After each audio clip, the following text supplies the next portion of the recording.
My name is Lily Tran, and I'm 29 years old. If you'd asked me the night before Valentine's Day what love looked like, I would have pointed to a series of small, quiet things: the extra napkin tucked into a lunch bag, the way shoes are left facing the door for a faster morning, the last slice of grapefruit saved on a plate because he likes the bitter part. Love, to me, wasn't fireworks. It was choreography, ordinary, repeatable, almost invisible unless you were the one keeping the rhythm. That morning, I woke before my alarm. The apartment was still and gray. I brewed coffee and stood barefoot on the cool tile, listening to the kettle's soft hiss. In the bedroom, the dress I'd chosen hung from the closet handle like a promise, ink blue silk that moved as if it had its own breath. On my desk, a small dark blue box waited, hinged and expensive and secret. I had tucked it there the night before with the same care you give to words you don't say yet. For a month, I'd been building the evening in layers. A reservation at La Fenêtre, a corner table, late enough to feel intimate, early enough to avoid the performative clatter. A florist order so ridiculous I had to laugh when confirming the card. I wrote only his name and a period, Daniel, a statement and an answer. And then the necklace, purchased the morning the sky was all blade and chrome, a sliver of light caught in a length of diamond. $5,000 of something that sparkled like a reason. I set reminders for everything. Call the restaurant, confirm the flowers, pick up the dry cleaning. My phone calendar looked like a map of patience. At 11:59 a.m., while I was correcting a spreadsheet at work and re-listening to a voice memo of myself practicing how not to fuss, my phone buzzed. Daniel. For a second, I felt my face soften in that involuntary way we do when we expect tenderness. The message read, "Hey babe, so sorry. The guys are having a total meltdown. We're doing an emergency bro night tonight. I'll make it up to you tomorrow. Promise. Love you." There are so many ways words can be soft and still bruise. I stared long enough for the screen to dim and my reflection to appear.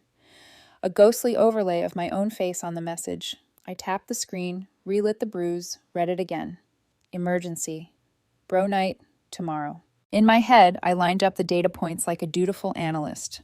The last-minute cancellations, the way he'd started comparing gifts his friends got from their girlfriends, voice turning absent-mindedly envious. The little digs, how my job was steady, in the same tone people use for shoes that never match a dress. We hadn't fought. We'd been something worse, off-key. I typed back 2 words. Of course. I even added a heart because humiliation loves punctuation. The room felt oddly louder afterward, as if the air had turned to static. I turned my chair to face the window. Outside, a delivery truck coughed and lurched.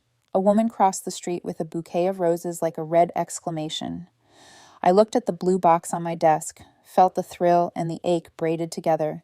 The necklace had suddenly become a symbol with nowhere to go. A colleague hovered at my door, said something about lunch. I smiled and said I'd already eaten.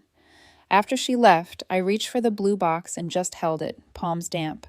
I could hear my mother's voice, not the counsel, but the cadence. Kon gai, dung teong uita. Theo tri team kon. Don't follow someone. Follow your heart. It sounded prettier in Vietnamese. It always does. I placed the box back down. I took a breath in, deep enough to border on performance, and let it out in a way that felt like surrender. Then, something in me rearranged. Not a grand awakening. Not rage. More like a tiny click in a lock, the sound your chest makes when it remembers the door can open from the inside. I canceled the reservation without explaining. The hostess sounded regretful but unsurprised, a professional witness to other people's failures. I called the florist and asked if the bouquets could be rerouted. To a hospital, I asked, then stopped myself. It wasn't wrong. It wasn't what I meant. The Haven, I said instead. The women's shelter on 3rd. There was a pause, the soft kind. We can do that, the florist said, her voice suddenly gentle in a way that made me want to both cry and tip her my savings. I told my manager I needed the afternoon. I packed the necklace into my tote with the same care I'd used to choose it.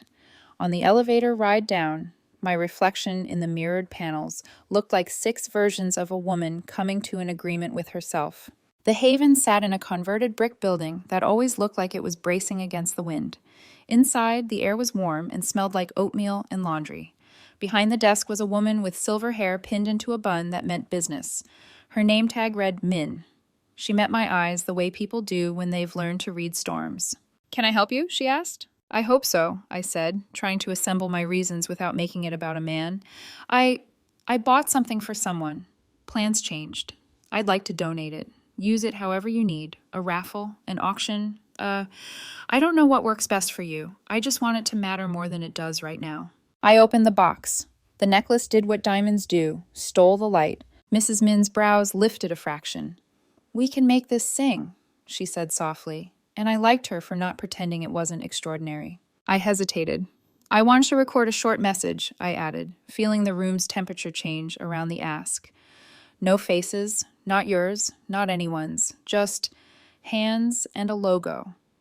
I'd like to reframe something for myself, and maybe for someone else who needs it today. Her eyes held mine a second longer than comfort allowed, like she was searching for the fracture lines. Then she nodded. Keep it simple, she said. Tell the truth without telling the story. We set my phone on a small table.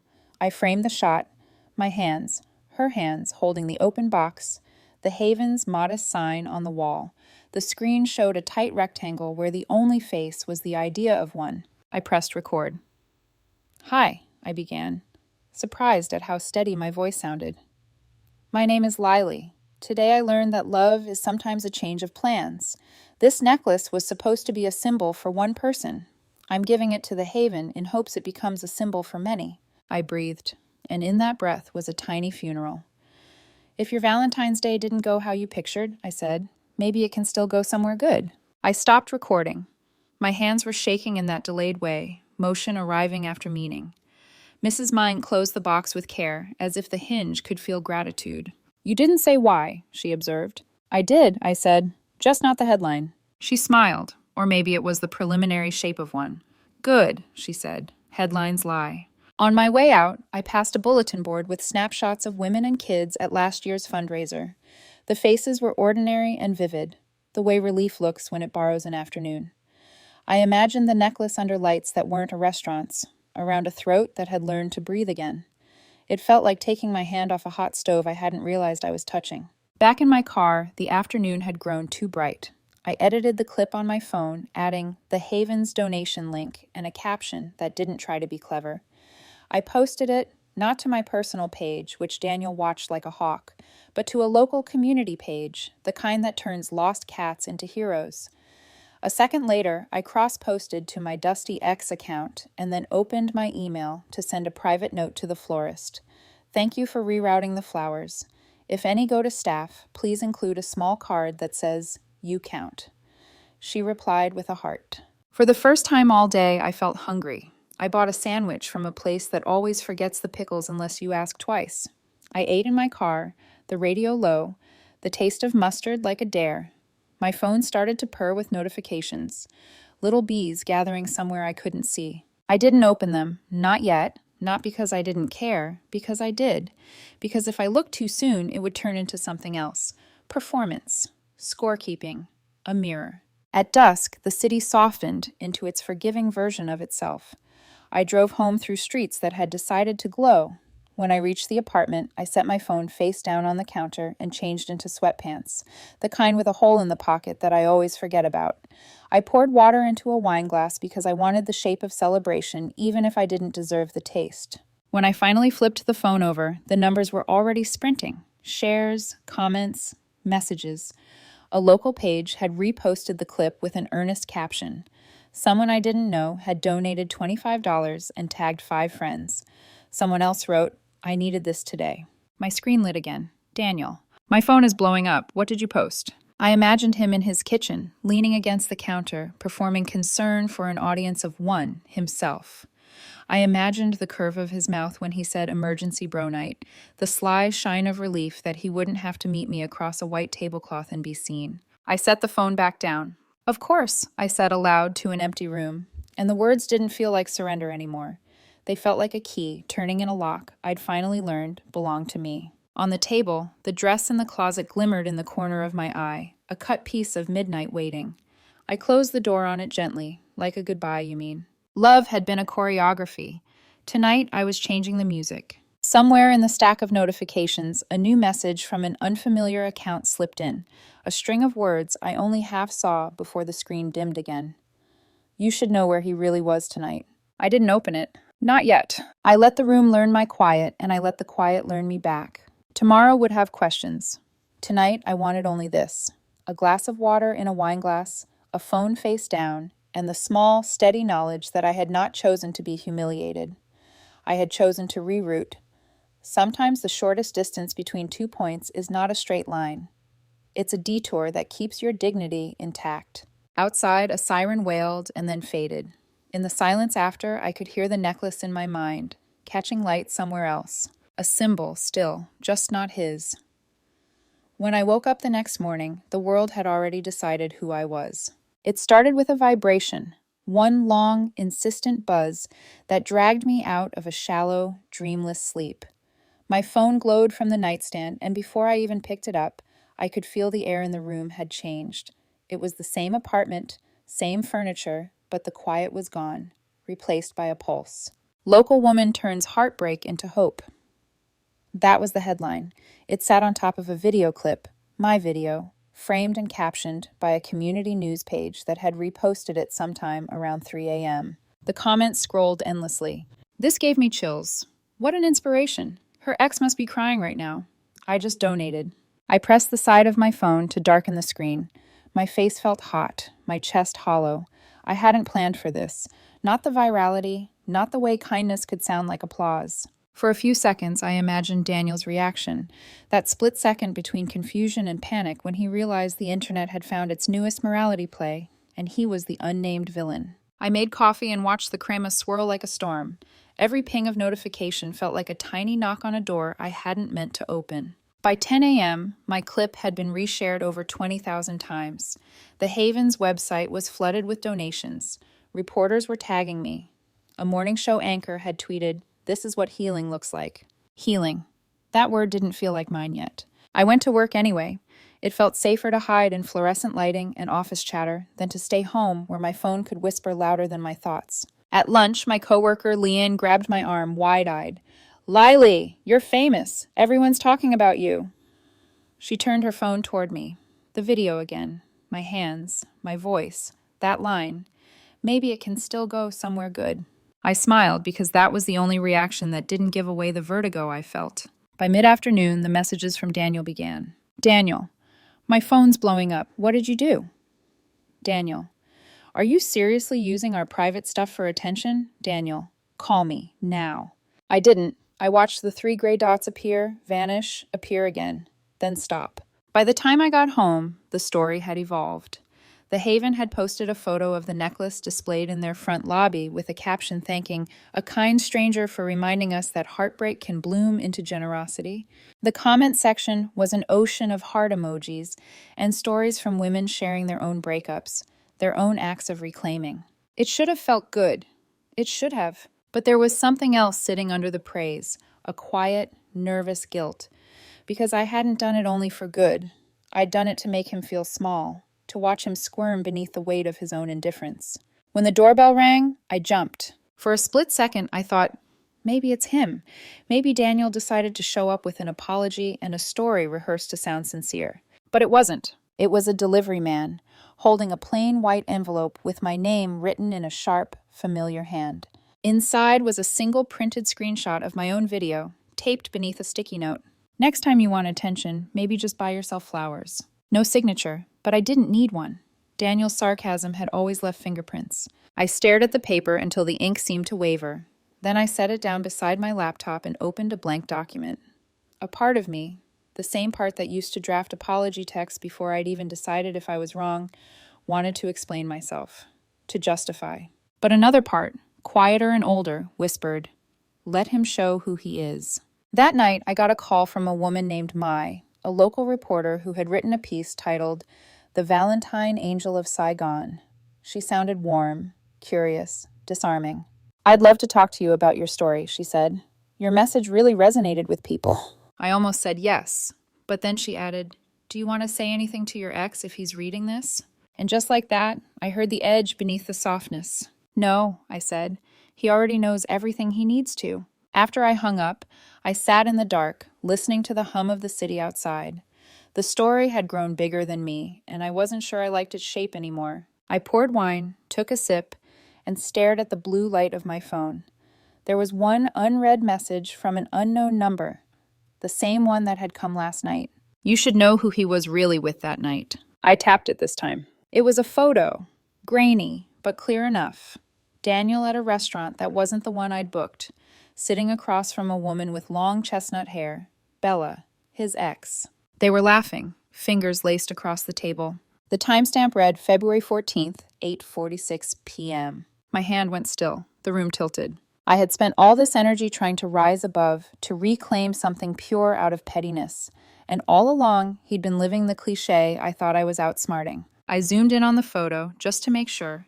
The cuff of his shirt, the wristwatch I'd given him, her red nails, the way his posture curved toward her like a reflex. I didn't cry. That surprised me most. I didn't even curse. I just exhaled, a sound somewhere between a laugh and disbelief. I sent the photo to my own email, titled the subject line Proof, and saved it to a hidden folder.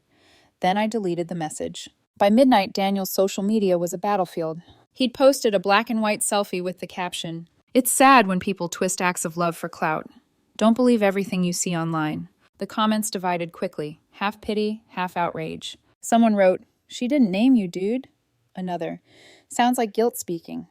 And my favorite, "You really said bro night and then went on a date? Embarrassing." I watched the chaos from my couch, half in awe, half nauseated. I hadn't said a single word. The internet was doing the talking for me. My friends texted links, screenshots, fire emojis. I answered none of them. Instead, I opened my private notes app, the one no one knew existed, and wrote, "I didn't want revenge. I wanted recognition. But maybe, sometimes, the world recognizes you only when you stop explaining yourself." The next morning, a knock came again. This time it was the building receptionist holding a bouquet, white lilies. My least favorite flowers. He knew that. The card read, "Let's talk before this gets worse. Please. D." I set the bouquet on the kitchen counter and stared at it until the petals began to tremble from the draft of the ceiling fan. He wanted to talk, but I wasn't ready to listen. Not yet. I picked up my phone, took a photo of the lilies, and uploaded it to my private story with one caption. Sometimes peace looks like silence. Then I put the phone away, turned off the lights, and let the darkness finally catch up to me. The world was watching, but for the first time in months, I wasn't performing. I was waiting for the truth to arrive in full. Because if there's one thing heartbreak teaches you, it's that the story never ends where you think it does. It just waits for the next scene. And mine was only beginning. By the third morning, the storm had changed direction. What had started as a wave of sympathy, strangers praising my strength, began to twist, just slightly, into curiosity. And curiosity, in the age of screenshots and hashtags, always wants blood. When I walked into the office, I could feel it before I heard it. The air held that brittle, buzzing quiet, the one people use to disguise gossip. Leanne pretended to scroll her phone, then whispered, "Don't look, but he posted." I looked anyway. Daniel's Instagram story was a collage of passive-aggressive apologies and veiled accusations. Black background, white text. Some people weaponize kindness. Not everything you see online is the truth. I'm not perfect, but I'm not a villain either. Then came the slide that made my stomach drop. A blurry photo of the necklace, or one that looked like it, captioned, "She stole this back just to humiliate me." Thousands of reactions. The comments were split between pity and rage. Wow, that's manipulative. Classic narcissistic behavior. No wonder he left. He'd done it, turned my quiet act into a crime of pride. I stared at the screen, my pulse steady, oddly calm. The version of me that used to panic, that would have called him begging for clarification, was gone. What replaced her was cold precision, the kind that doesn't raise its voice because it's already decided who wins. He wanted a war. He'd just forgotten. I'd learned to fight differently. That afternoon, I got a message from Mai, the journalist who'd first reached out. "Hi, Lily. Daniel's side is circulating online. Would you like to provide a comment for clarity?" For clarity. The word made me smile. I replied, "Of course, please include these." I attached 2 screenshots. The time-stamped receipt from the jeweler, 10:02 a.m., February 14th. The text Daniel had sent me at noon. "Hey babe, emergency bro night." No commentary, no bitterness, just data. Within hours, Mai updated her article. Headline, "Valentine Angel accused of theft. Receipts tell a different story." She didn't embellish. She just lined up the facts side by side. Necklace purchased the morning of Valentine's Day. Plans canceled by boyfriend hours later. Donation recorded that afternoon. The truth didn't need adjectives, it only needed timing. The comment section flipped again, as if the entire internet had taken a breath and turned to face him. So he lied? Bro said she stole it, but she literally bought it that day. The math isn't mathing. Embarrassing behavior. By evening, Daniel's story vanished. Deleted. But the internet never forgets. People had already saved it, reposted it, dissected it like vultures over a carcass of pride. That night, I sat in my apartment with the lights off, scrolling through the echo of it all. Every post, every meme, every think piece, calling me graceful, composed, empowering. It should have felt like vindication, but it didn't. It felt like standing in front of a mirror that only showed one version of me, the saintly one, not the angry, petty, bleeding version who still wanted to throw her phone against the wall. At 11:42 p.m., my phone buzzed. Daniel, I can't believe you do this. You're ruining my life. You turned everyone against me. I didn't cheat on you. That last line, the protest too loud to be innocent, lingered in my mind. I opened my notes app again and typed, "Innocent men don't clarify sins they weren't accused of." Then I went to my email. I opened the hidden folder where I'd saved the photo of him and Bella. Their smiles stared back, smug, intimate, stupidly certain the world would never see them. I wasn't ready to post it. Not yet. Revenge, I'd learned, is like fine glass. Serve it too soon and it breaks in your hands. Instead, I sent a message to the private investigator I'd quietly hired 2 days earlier, after that anonymous tip. I have the photo. I need verification. Timeline, location, receipt trail, if possible. He replied in under an hour. Give me 24 hours. I deleted the thread. The next morning, The Haven tagged me in a thank you post. They were planning a fundraising gala, and the necklace had become their centerpiece, a symbol of renewal. The phrase made me flinch. Renewal sounded too close to rebirth, and I didn't feel new, just stripped. Mrs. Min had written in the caption, "Generosity is not about what we give up, but what we choose to transform." I read that twice, the first time as a compliment, the second as a warning. Because while I was busy transforming my heartbreak into a headline, Daniel was busy transforming his shame into resentment. And resentment, I knew, doesn't stay quiet for long. By evening, I got a text from an unknown number, this time without a photo. "He's starting to talk about suing you for defamation." I didn't even flinch. I just typed back one line. "Tell him to check the timestamp." Later that night, my private investigator called. His voice was steady, professional, but there was an undertone, the kind reserved for bad news that confirms your worst suspicions. "Lily," he said, "you were right. He wasn't with his friends that night. He was with a woman named Bella Nguyen, his ex."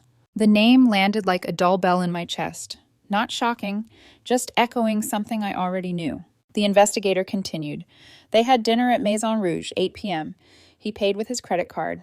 I have receipts and a photo from the restaurant's camera system. It's clear. Clear. A polite word for undeniable. I thanked him, wired his fee, and ended the call. Then I sat in silence, staring at my phone screen, thumb hovering over Daniel's contact. Not because I wanted to call him, but because part of me needed to see his name lit up one last time. After a long minute, I blocked him. Then I posted a single line on my private story, white text on black. Truth doesn't chase, it arrives. By the next morning, his silence online had become its own spectacle. People speculated, dissected, and memed the downfall of a man they didn't know but suddenly felt entitled to condemn. Someone even made a TikTok montage, screenshots of his deleted posts, my donation video playing softly over a melancholic track. The caption, "He lost her the moment he chose ego over empathy." It went viral in hours. Daniel didn't realize it yet, but the internet had already chosen its narrative.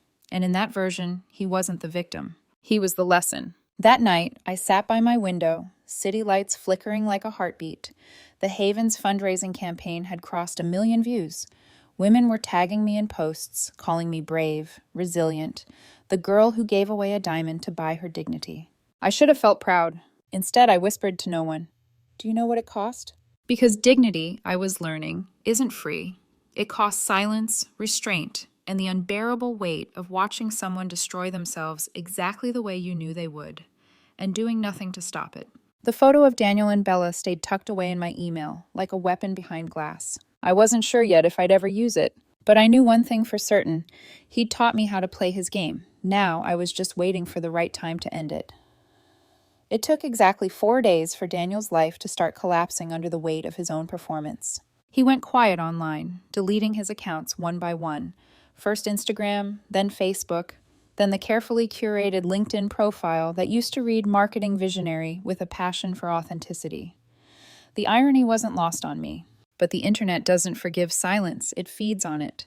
And when a villain stops talking, people start digging. That's when the photo appeared again. Not from me, not from the investigator, but from someone else entirely. A restaurant employee, maybe. A stranger with an old phone and a good memory. Daniel and Bella, Maison Rouge, Valentine's night, their hands, the same familiar intertwine I used to think was mine. The caption was simple, so much for bro night.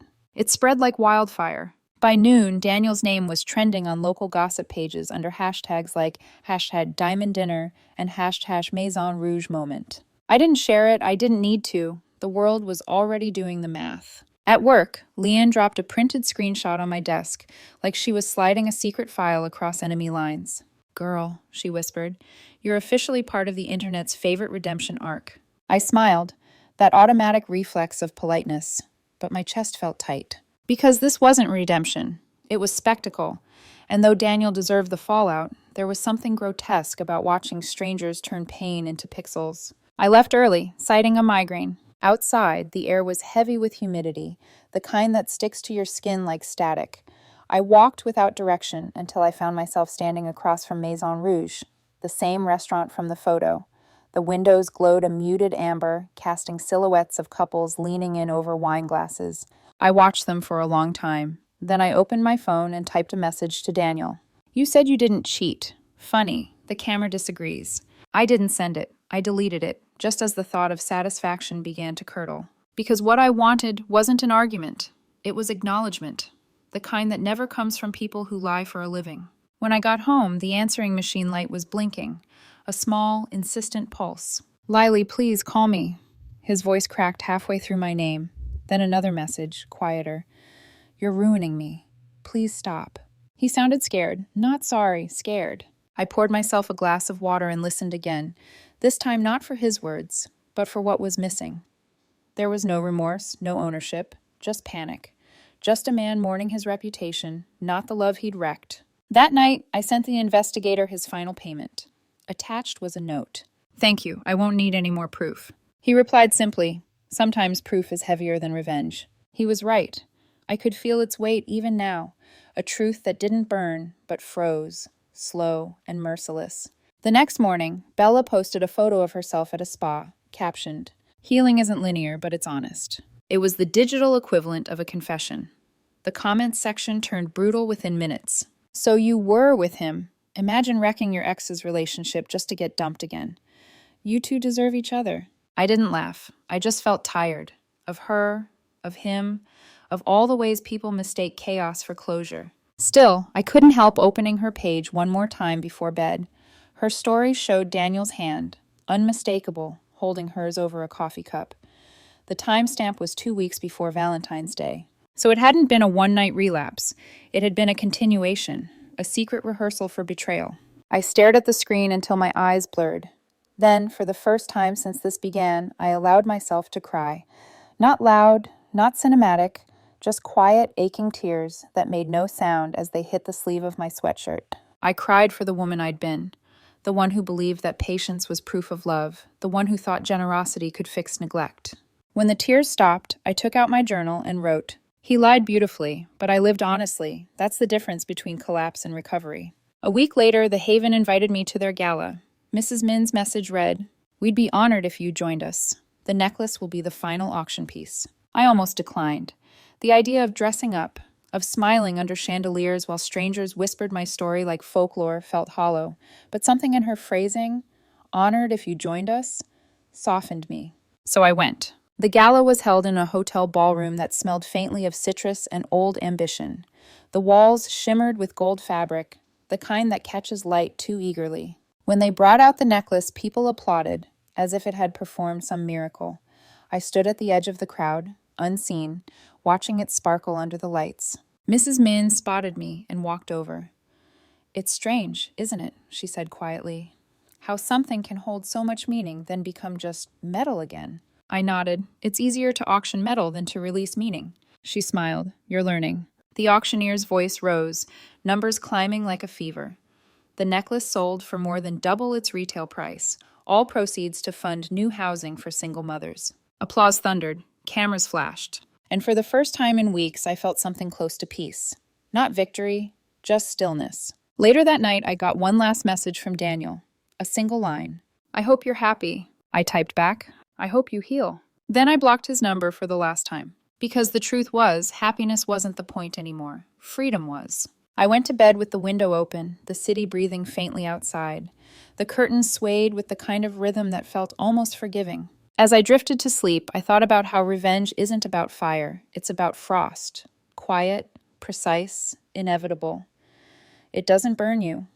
It freezes what's left of your mercy.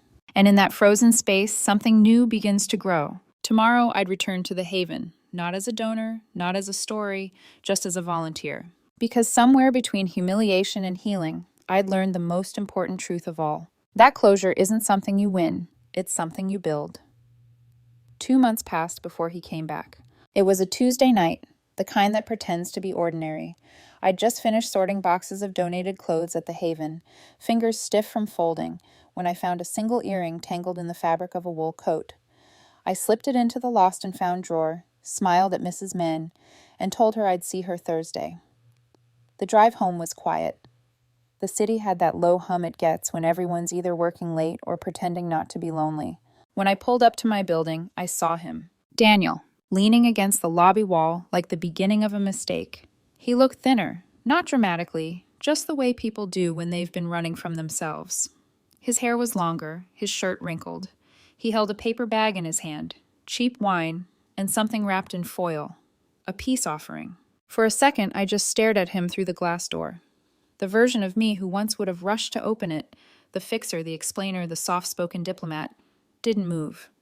She'd gone quiet weeks ago. He saw me and straightened. Lily, he said, voice low, rehearsed. Please, just 5 minutes. I didn't answer. I let the silence stretch, watched him shift under it. Then I opened the door, not because I wanted to hear him, but because I wanted to end the story properly. He stepped closer. The smell hit first, the mix of cologne and cheap vodka. I lost everything, he said, words tumbling out like receipts. My job, my friends, even Bella. She left. Everyone thinks I'm this monster. I crossed my arms.